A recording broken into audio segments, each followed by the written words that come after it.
Number 1, अगर आप किसी गरीब इंसान को 20 लाख रुपए दे देते हो और आप उनसे ये कहते हो कि इस 20 लाख रुपए को 200 करोड़ से ज़्यादा तक पहुंचा देना है, तो 90% लोग ऐसा नहीं कर पाएंगे। अगर आप यही 20 लाख रुपए एक अमीर बिजनेसमैन को दे देते हो और आप उनसे ये कहते हो कि इस 20 लाख रुपए को 200 करोड़ से ज़्यादा का कारोबार तक पहुँचा देना है, तो वो ऐसा करके दिखा देंगे। नंबर 2, अगर पृथ्वी से 10 प्रकाश वर्ष की दूरी पर एक विशाल शीशा लगा दे और फिर टेलीस्कोप से उस शीशा में देखे, तो सिद्धांत के हिसाब से हम पृथ्वी का 20 साल पीछे का दृश्य को देख रहे होते हैं, जो काफी ज्यादा इंटरेस्टिंग दृश्य है, क्योंकि हम पृथ्वी के भूतकाल को देख रहे होते हैं। नंबर 3, दोस्तों अगर आप गूगल पर इस नंबर को सर्च करते हो, तब आपको फ्रिज में अपनी गर्दन डाले हुए लोगों की तस्वीरें देखने को मिलेगा, जो काफी अजीब और डरावनी सी लगती है। नंबर 4, हम ये मान लेते हैं कि हमारे पास प्रकाश की रफ्तार से चलने वाले अंतरिक्ष यान मौजूद है और अपनी नजदीकी आकाशगंगा पर जाना चाहते हैं, तो हमें वहां पर इस रफ्तार से भी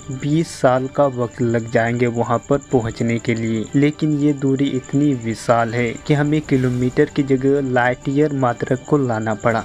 नंबर 5, इस वीडियो को अगर आप ध्यान से देखेंगे तो पृथ्वी के महासागरों का जो पानी है वो चंद्रमा के सामने के हिस्से का पानी चंद्रमा के गुरुत्वाकर्षण बल की वजह से पानी अपनी सामान्य तल से ऊपर उठा हुआ है, और पृथ्वी के दूसरे तरफ का पानी भी इसी तरह से ही ऊपर उठ जाता है, जिसके वजह से पृथ्वी के महासागरों का पानी अंडाकार का रूप ले लेता है। पानी का जो भाग उभरा हुआ है उसे ज्वार कहा जाता है और जो भाग पिचका हुआ है उसे भाटा कहा जाता है। और आप लोग यह तो जानते ही हैं कि चंद्रमा पृथ्वी का चक्कर लगाते रहता है और इसी वजह से ज्वार भाटा का स्थान भी बदलते रहता है। अब सवाल ये है कि क्या चंद्रमा का यह प्रभाव सिर्फ समुद्र में ही होता है? तो ऐसा नहीं है, यह प्रभाव पृथ्वी के हर एक चीज में होता है, लेकिन यह प्रभाव समुद्र में हमें ज्यादा दिखता है। Number 6, artificial gravity. दोस्तों हाथ पकड़ करके इस तरह से गोल गोल जरूर घुमा होगा, इसमें आपने महसूस किया होगा आप जितना तेज घूमते हो उतना ही आपको ऐसा लगता है कि हमें पीठ की तरफ से कोई हमें खींच रहा है, और इसी बल का इस्तेमाल अंतरिक्ष में ग्रेविटी के रूप में किया जाएगा, जिसे हम आर्टिफिशियल ग्रेविटी कहते हैं। जब अंतरिक्ष में आर्टिफिशियल ग्रेविटी बनाया जाएगा तो इसका स्ट्रक्चर घूमते हुए पहिए की तरह दिखेगा। जब आप इसे देखेंगे तो आपको ऐसा लगेगा कि यह दुनिया का सबसे एडवांस मशीन है, लेकिन आप यह अंतरिक्ष में इंसान द्वारा बनाया गया घर की तरह समझ सकते हैं, जिसमें खुद का आर्टिफिशियल ग्रेविटी होगा। लेकिन इसको बनाना